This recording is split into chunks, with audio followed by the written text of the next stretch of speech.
तो हेलो बच्चों, अभी तक हम लोग पिछले वीडियो में हम लोग यूज प्रतिलोम तक पढ़ चुके हैं। ठीक है, अगर आप लोगों ने पिछले वीडियो नहीं देखा है तो जाके एक बार चेक कर लीजिएगा और देख लीजिएगा। आपको यहाँ तक समझ में आ जाएगा, तभी आगे जाके समझ में आएगा। ठीक है, और हम लोग ये सारा सवाल हम लोग यहाँ पर जो भी एग्जाम्पल है सब सॉल्व किए थे। तो आज हम इसके वीडियो में आगे जो है सो ये पढ़ेंगे पूर्णांकों का जोड़ घटाव या गुण, जैसे में योग संबरक नियम, ये सब जो भी है इसमें हम आपको समझाएंगे और बारी बारी से इसके बारे में आपसे सवाल भी सॉल्व करवाएंगे। ठीक है, तो सबसे पहले हम पढ़ते हैं। यहाँ पे हम लिखे हुए हैं, यहाँ पर देख लीजिए, ये भाग 3 हुआ। ठीक है, क्लास 7 लिख देते हैं, CL8 क्लास 7।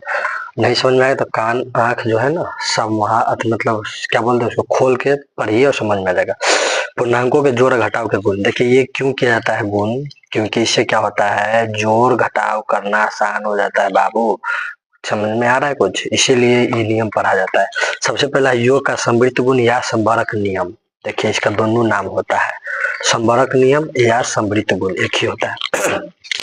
तो इसका मतलब क्या होता है, इसका मतलब यह है कि दो पूर्णांकों को आपस में जोड़ते हैं या घटाते हैं तो उसका आंसर जो है हमें भी एक पूर्णांक संख्या ही प्राप्त होगा। जैसे में कैसे से देख लीजिए, मान चलिए कि 2 + 5 बराबर कितना होता है 7। तो 7 जो है पूर्णांक संख्या ना है, पूर्णांक संख्या ही है। ठीक है, और जैसे मान चलिए -2 लिख लीजिए, +5 लिख लीजिए, इसका आंसर कितना आ जाएगा 3 आ जाएगा, जो कि एक पूर्णांक संख्या है। तो बस इतना इसका कहने का मतलब है कि जो भी संख्या को हम जोड़ घटाव करते हैं चाहे गुना भाग करते हैं तो जो हमको आंसर प्राप्त होगा वो हमेशा कभी होगा पूर्णांक संख्या होगा। ठीक है, अब आगे आते हैं क्रम विनिमय नियम। ध्यान से देखिएगा इसको, क्रम विनिमय नियम। ठीक है, तो क्रम विनिमय नियम का पहले सूत्र देख लीजिए। सूत्र हो गया आपका A + B = B + A। अभी तक कुछ समझ में नहीं आया, लेकिन अब समझ में आएगा, काहे कि आपके दिमाग में अभी भूसा कसा हुआ है। तो भूसा कसा हुआ है तो भूसा को निकालेंगे। तो सीधा या उल्टा लिखने पर आंसर जो है सो हमेशा समान आएगा, ट्रिक है ये। तो वह क्रम विनिमय नियम कहलाएगा। मतलब कुछ नहीं, देखिए जैसे मान चलिए ए है तो इसके जगह पर हम लोग 5 ले लेते हैं, +6 बराबर कितना होगा 11। आंसर 11 आया। अभी 6 को पहले लीजिए उल्टा सीधा, यानी कि 6 + 5 बराबर भी 11 ही आता है। तो वही बात नहीं यहाँ लिखा हुआ है, दो बुड़बक सब कुछ नहीं, तुम लोग मूर्ख ले जा सको। आगे है एक और उदाहरण लिख देते, 3 + 2 = 5 होगा। ठीक, इसको 2 को पहले लिया तो 2 + 3 बराबर कितना होगा 5। तुम लोग को समझ में आया कि नहीं बबुआ? नहीं समझ में आएगा तो तुम लोग मूर्ख होगा, अगर समझ में आएगा तो भाई तेज बच्चा। ठीक, अब आगे सहचार्य गुण क्या होता है, सहचार्य गुण के बारे में समझिए। सहचार्य गुण का पहले सूत्र लिख लीजिए बाबू। A अब B + C कोष्ठ में मतलब घेरा में इसको बोलेंगे, A + B + C, ये हो गया अलग लिखा रहा है, ये जोड़ा बना लिया, समझ रहा है, जोड़ा।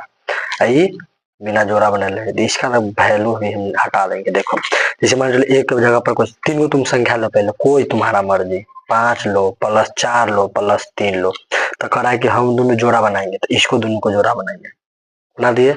अब यहाँ पर ये हो गया A, ये हो गया B, ये हो गया C।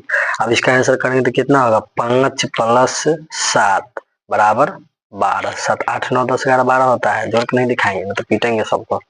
अब इसमें देखिए पहले ले लिया A + B, तो इसमें A कौन माना है A + B, यानी कि 5 प्लस B कौन माना है, इसका B 4 को माना है, तो 4 ले लीजिए। आई पगला के जो है ये जो है 5 को, ये क्या नाम है 3 को अलग छाटिए, ये पगला 3 को, तब इसको आंसर ले लो 5 4 9 + 3 कितना आंसर हो 12 ही ना आंसर हो बाबू। इसी तरीके से आप 74 75 मतलब एग्जाम्पल बना लीजिए, क्योंकि आप लोग मूर्ख इंसान है, तेज बनिएगा वीडियो देख कर। ठीक, अब आगे आते हैं योग प्रतिलोम। मजाक कर रहे हैं, बहुत तो तेज तुम ही लोग तो ये देश का भविष्य हो, समझ में आ रहा है। योज्य तत्समक नियम क्या होता है, योज्य तत्समक नियम होता है कि कोई संख्या में बाबू 0 अगर जोड़ेंगे तो संख्या संख्या ना लिखा जाएगा। जैसे मान के चलिए 5 में 0 जोड़ेंगे तो कितना होगा 5 होगा कि नहीं, और 0 में भी 5 जोड़ेंगे तो 5 हो जाएगा, यानी कि 0 जो होगा ना तो संख्या का योज्य तत्समक होगा। बस दिमाग खोल के पर्दा हटा के, दिमाग में अंदर में जो कान में चदरा उदरा ढुका उसको हटा करके समझिए, सब समझ में आएगा। ठीक है, अगर नहीं समझ तो वीडियो को बैक करके देख लीजिएगा। बस यहाँ पे कुछ उदाहरण है, आप लोग सॉल्व कीजिए। जैसे मान चलिए यहाँ पर देखिए हम अभी पढ़ाए हैं आपको गुणा करने का नियम हुआ। जैसे लिखा हुआ है कि 8 + 4 बराबर कितना 12 है, तो 12 का थी एक पूर्णांक संख्या। 3 + 5 3 -3 है +5, तो इसका आंसर कितना होगा 3 होगा। तो 3 जो हो क्या होगा ये एक पूर्णांक से क्या इसका मतलब होता है ऊपर वाला, जैसे 11 मत समझ लेना, तो तुम लोग पागल बना देगा सबको वीडियो में कमेंट कर करके। इसका आंसर कितना होगा? 25 8 25 5 30 या 3 33, तो 33 भी एक पूर्णांक संख्या होगा। ठीक है, तो इसी तरह जो भी इसका आंसर आएगा सब पूर्णांक संख्या होगा। ठीक है, क्रम विनिमय नियम जो है सो आपको पढ़ा दिया, सहचार नियम भी आपको पढ़ा दिए, क्योंकि आप लोग जो है सो तेज बच्चा सब है। ठीक है, यहाँ पर हम सारा कुछ पढ़ा दिए हैं, ये भी नियम आपको बता दिए। ठीक है, एसोसिएटिव लॉ जिसको बोलते हैं सहचार नियम को, यहाँ पर सब लिखा हुआ है, ज्यादा इंग्लिश उर्दू नहीं मारिए नहीं तो दिक्कत हो जाएगा। आगे योग तत्समक ये भी हम आपको पढ़ा दिए हैं। इसके आधार पर कोई क्वेश्चन मत सॉल्व कीजिए, आप सब घर जाइए भाग खा के सूझ जाइए। तब 5 प्लस माइनस 2 बराबर कितना होता है, इसको जो आंसर लाएंगे बाबू तो समझा न रखे हैं कि इस तरीके को क्रम विनिमय नियम कहते हैं, क्रम विनिमय नियम।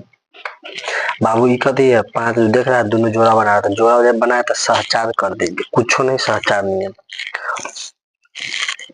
सहचार नियम जोड़ा जो बनाया उसको सहचार नियम था। 25 प्लस 0 तो 0 वाला जहाँ है ना उसको तत्समक में ढुका, तत्समक, क्योंकि जानते करते हैं हम है अपना दिमाग के राजा, तुम लोग को मतलब राजा बनेंगे। सॉरी, अब है -12 प्लस 5, बाबू 2 को पूर्णांक संख्या और दोनों को जोड़े हैं तो आंसर आया कथी, तो हो जाएगा संबरक नियम।